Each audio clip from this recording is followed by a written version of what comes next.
บอกทางเพื่อนดิ นั่งดีๆนะนั่ง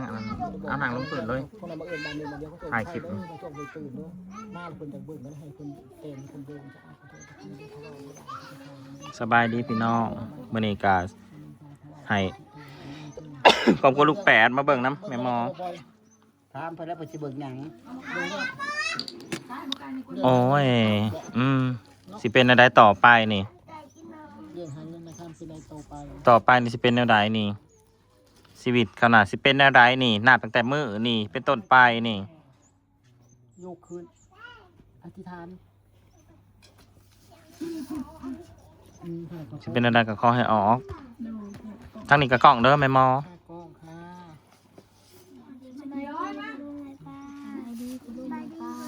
สวัสดีค่ะแม่เอเชีย สวัสดีค่ะ สวัสดีค่ะ สวัสดีค่ะสวัสดีค่ะแล้วเป็นความเสื่อส่วนบุคคลพี่น้องเอ้ยจะมันสิออกมาจะได้ถาฟังนำกันข้างหนังไก่พบสู ก็คือหนังเฉลียงมาบอกเนี่ยสักไข่ผมเปย์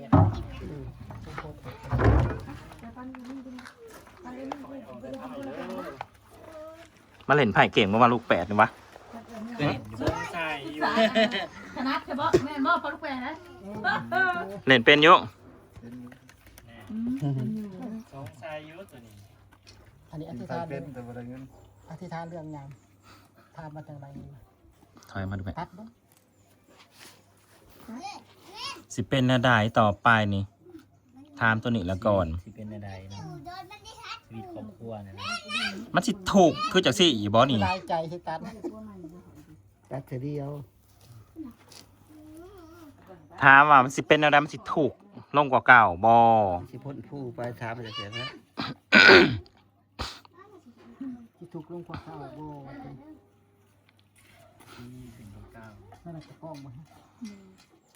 มากินไก่หมูไว้ เราดำแล้ว ดำแล้วจากเสีย เอา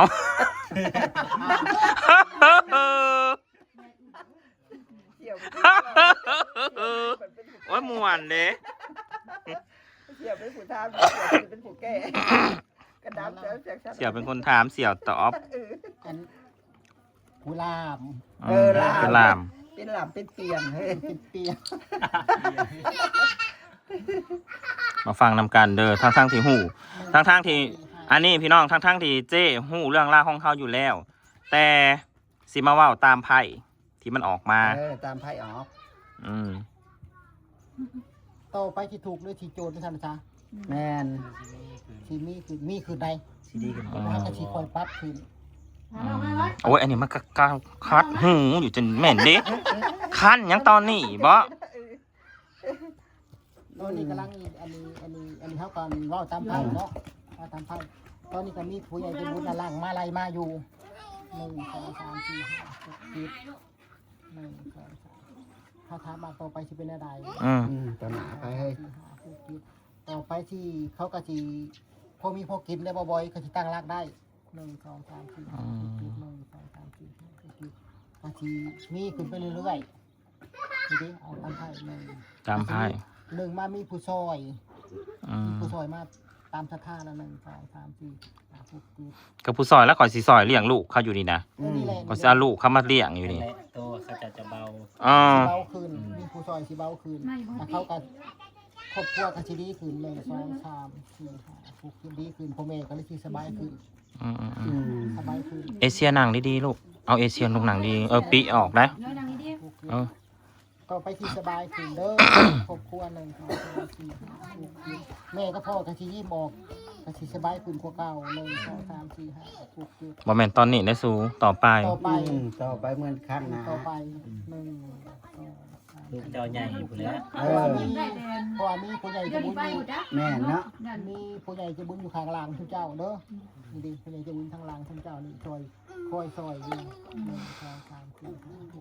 7 อันนี้ทั้งเรื่องจริงทั้งมันออกในไพ่นำหั่นแหละ เรื่องจริงอันนี้เอาตามไพ่ อันนี้เจเว่าตามไพ่เด้อบ่แม่นเว่าตามที่เห็นอยู่ แม่น เจ้าก็สิคอยดีขึ้นดีขึ้นดีขึ้นดีขึ้นดีขึ้นเด้อ 1 2 3 4 5ดีขึ้นพอมีผู้ใหญ่จะบุญคอยอุปถัมภ์อยู่1 2 3 4 5ดีขึ้นแล้วก็มีผู้หญิงขาวอ้วนผู้หนึ่งที่ซอยอีกตลอดเลย1 อืม 2 3 4 5 6 7ซอยได้ที่ซอยตลอดเลยสิดีขึ้นเลย ตอนนี้นั่นมืดตึ๊บตอนนี้นะปัจจุบันนี่นะที่ยังบออกนี่เคยขอพรอยู่บ่เคยขอพรเคยขอพรน้ำมันทำสามเจ้าอยู่บ่พระทางไกล เคยเข้าพรแต่มาเยี่ยมพอลุงไปถัดผล เห็นอยู่นี่ดีขอพรดังยัง เข้าพร ให้ทางนี้ดี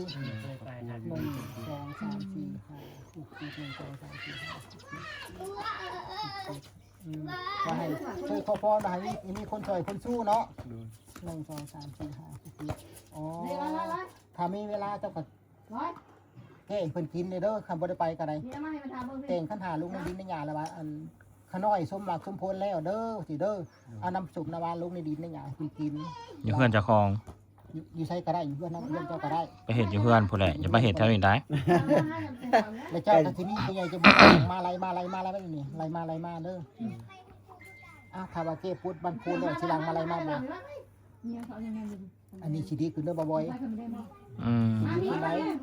เคยไปบนบานทานกล่าวไว้แล้วแกะ เนาะครับแกะมันก็ขาด วัด มันก็ของ เพิ่น ก็ ถา ขาม ด ว่าสิให้ที่มีมื้อหน้าให้มีมื้อหน้าเพราะว่ามีผู้ใหญ่ บ่ได้มีย้อนเข้าเองบ่หรือได้เดี๋ยวนี้นะที่มันออกมานะ มีเงินผู้ใหญ่ อืม มีผู้ใหญ่จะดี มี เล เงินผู้ ย ใหญ่ ที่ดู เขา แล ตั้งรักได้ เสียมน่ะอยาวสลอแสลไปหาไปนี่เด้อ ถ้าว่าเก็บพุทธคำขอ คิดแม่งมันทำอะไรอีก แล้วสิดีขึ้นบ่ เอาไปไหว้ อธิษฐานจังซี่เด้อ ลูกแปดก็อยากเบิ่งลูกก็อยากด่า เจ้าก็ลูกเก้าเจ้า มัน นะ ประสานกันกันแล้วบ่ ลูกแปดกับลูกเก้าเลี้ยงกัน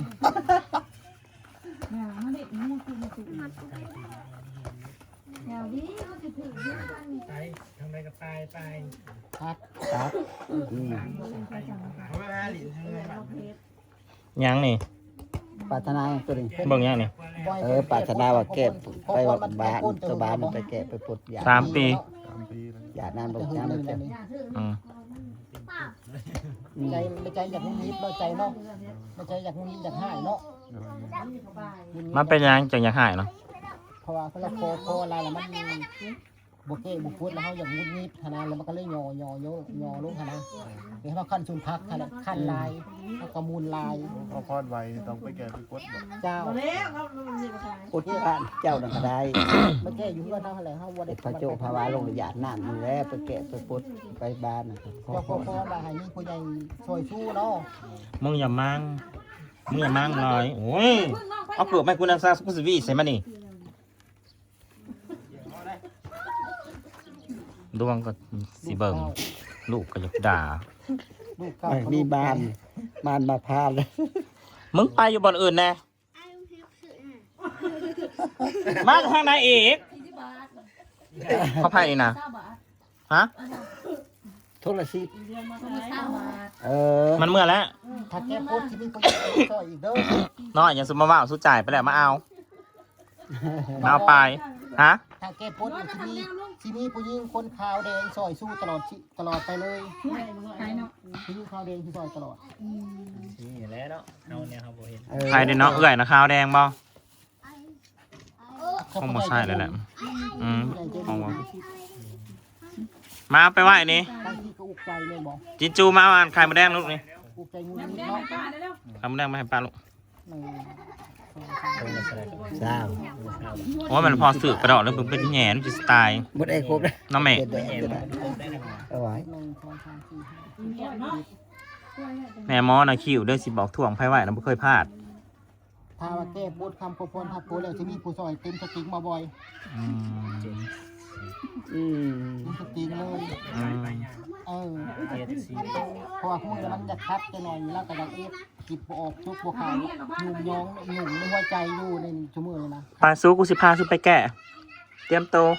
แล้วก็3 โมง คือสิพาไปมีน้ำส้มกับน้ำหวานก็นั่นแหละก็บ่ยากหรอก บ้าบอกบ้าบอกโวย ขอพรปักเป้า เขาบอกเก่า ต่อไป 1 2 3 4 5 หน้าก็มาได้ไปแก้ ไอ้ เล ขี่ ย ร ได้ ถไทย ไป ก็บอก ปี มันนะ กูน่ะ มันพูด ไปน้ำพลุง กูพาเขาขี่รถใหญ่ไปหนน่ะ บอก ไปนั้นก็สิไปแก้ ดำหน้าแล้วเด้ ได้ละคืนรวยๆนะจ๊ะเฮาแก้พรคืนรวยๆเลย อืมไปสู้เตรียมโตวเด้อ พระธาตุโพนตัวนี้น่ะ เตรียมโตวเด้อสู้ ขอพรสิ ธาตุโพน เจ้าไปหาไปเตรียมสินนะครับนะ กดบ่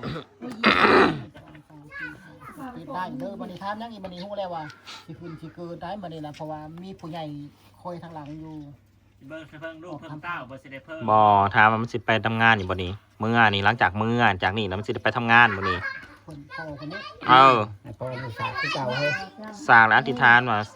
สิได้ไปหา ถามเมื่อจากนี้สิได้ไปหาเงินบ่สิได้ไปทำงานบ่ หรือว่าสิมีเงินมีคำแล้วสิบ่ได้ไปบ่ บ่ไปสิมาแหนกันอยู่หยังบ่สู้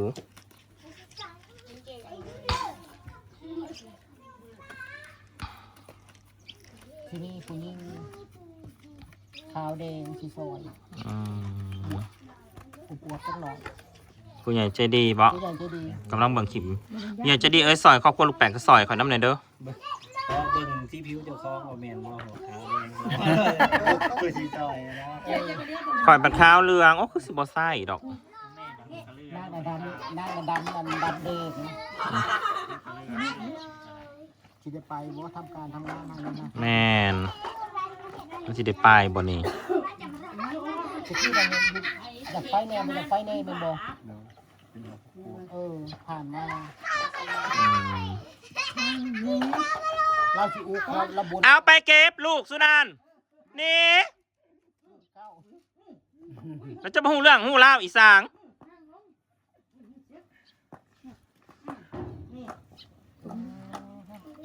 เจ้าโคพรมันพูดผักกะลิโน่เจ้าโคนผัดพูนนะ มันโกน นะ อ๋ออยู่ตลอดเลย เราโคไว้เราถ้าพูดดิโตนลาวซอยชูลาว อืม เราคนถูกแล้วถ้าพูดดิโตนนี่นะก็จะถวายเฮ้ยจะได้ขึ้นกว่าเก่าเด้อ ไปสู้กูสิพาสู้ไป ก็คือผู้หญิงคนเก่าผู้หญิงขาวแดงที่สวยที่เก่า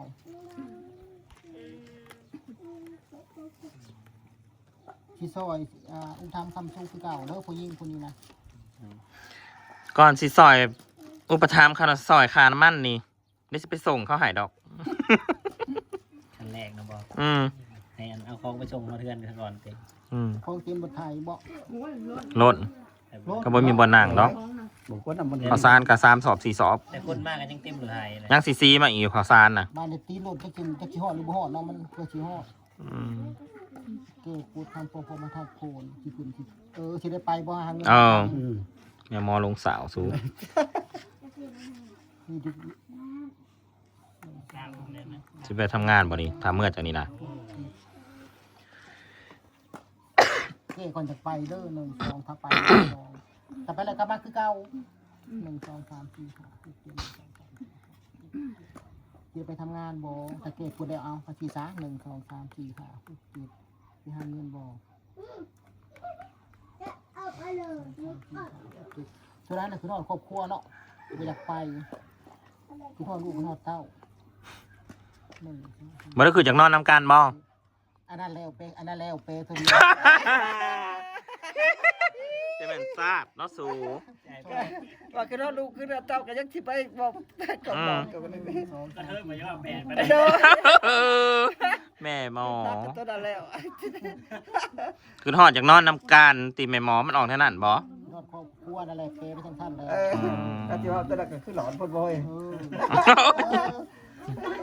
คือทางยังมาทำบ่ได้พุทธประทานปูนแล้ว1 2 3 4 5 6 7 1 2 3 4 5 มาปูก่อนมาสิก่อนนะมาก่อน จะไปแล้วถ้าแก้ถ้าปูนแล้วไปเด้อ อืม ไปหรือบ่ไปก็จะสิสบายขึ้นกว่าเก่าเด้อถ้าแก้ถ้าปูนแล้วจะบุญว่าให้มีคนมีสอยมาสู้บ่แต่ก็บอกว่าไอ้เด้อพ่อเอ้ยลูกสมหมักสมผลเด้อมีคนมาซอยแล้วลูกถวายน้ำส้มน้ำหวานนี่แหละ2 ขวด3 ขวดก็ว่าไปนั่นแหละ เข็มพูดแล้วได้ไปได้บ่อยแล้วแต่เราจากไปอัน1 2 3 4 5 6 7 ขอยอยากฮู้ว่าสิได้ไปหรือบ่ได้ไปเดี๋ยวนี้ ได้ไป อืม นั่นออกแต่ไป ถ้าครึ่งนึงน่ะคือฮอดทั้งนี้ทั้งนี้อยากไป2 จิต 2 ใจสิได้ไปบ่เอาเพิ่นจะฮู้ ถ้ามันสิได้ไปบ่พี่น้องคำถามสุดท้ายอย่าพาวันปิดคลิปนี้เด้อพี่น้องเดี๋ยวยังสิมีถาม เจ้พูดประทัดพูดแล้วสิจะไปทำงานบ่ครับ บ่ถาม2คำถามได้อยู่นี่ ได้ แน่นส่วนเดียวกันนี่ได้โอเคถาม2คำถามเล่นอันนี้สินนี่สิได้ใช้บ่ อาจารย์ซี่สิได้ไปหาเงินใช้หนี้ใช้จีนมาเอา นี่สินนี่สิได้วิทย์บ่ ประทัดพูดแล้ว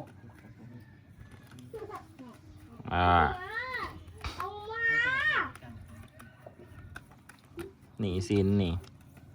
ประทัดพูดนั่นติดเราเด้อถ้าพูดติดเราได้ เนี่ยชุกกับบ่หาเป่งน้ำใส่กระตุ้ยเนี่ยแล้วยังบ่ทราบบ่มีน้ำหดมันก็โผล่ หน้าเป่งไว้ โอเคมันก็ติ่งไปได้ เป่งไว้กับเต็ม จะไปเดินแล้วเจ้ถ้าพูดแล้วจะไปหาเงินนาคา แล้วก็นี่สินนั่นสิได้อันนี้บ่เป็นจังหนับไหมเนาะ ไป สิได้ไปบ่ หน้าเป่งไว้ ประทัดพูดนั่นซอยเราตลอดได้เราจังเลย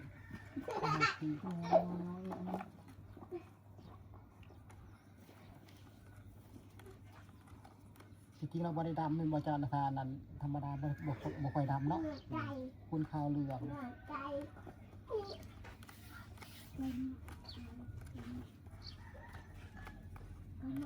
มีได้บ่บ่อยที่มีเงินขึ้นได้นี่นะ ใส่หนีวิทย์เป็นบ่ ผู้ใหญ่ใจบุญ เนี่ยได้ก็ว่ามาดู ผู้ใหญ่ใจบุญที่ซอย ในซีนนั่น ซอยปนหนีบ่ อืม คือสิดีแท้สู เทพพุทธแล้วที่ได้ที่ได้ไปหาเงินหาคำบ่ อืม 1 2 3ได้ไปเด้อ อืม 1 2 3 4 ไป อืม 1 2 3 4 5 6 7นี่ก็สิเบิด อืม นี่ดิก็สิมีผู้ใหญ่ซอยแน่บางเทื่อบางทีหั่นนะคนก็ไปนำ อืม 1 2 3 4 6 7มี อืม ใหญ่เข้ามา1 2 3 4 5 6 7 2อย่างถ้าเพิ่นได้ไปทำงานในผู้ใหญ่สิเข้ามา2อย่างเด้อ อืม ไป อืม นี่ดิผู้ใหญ่ อืม อืม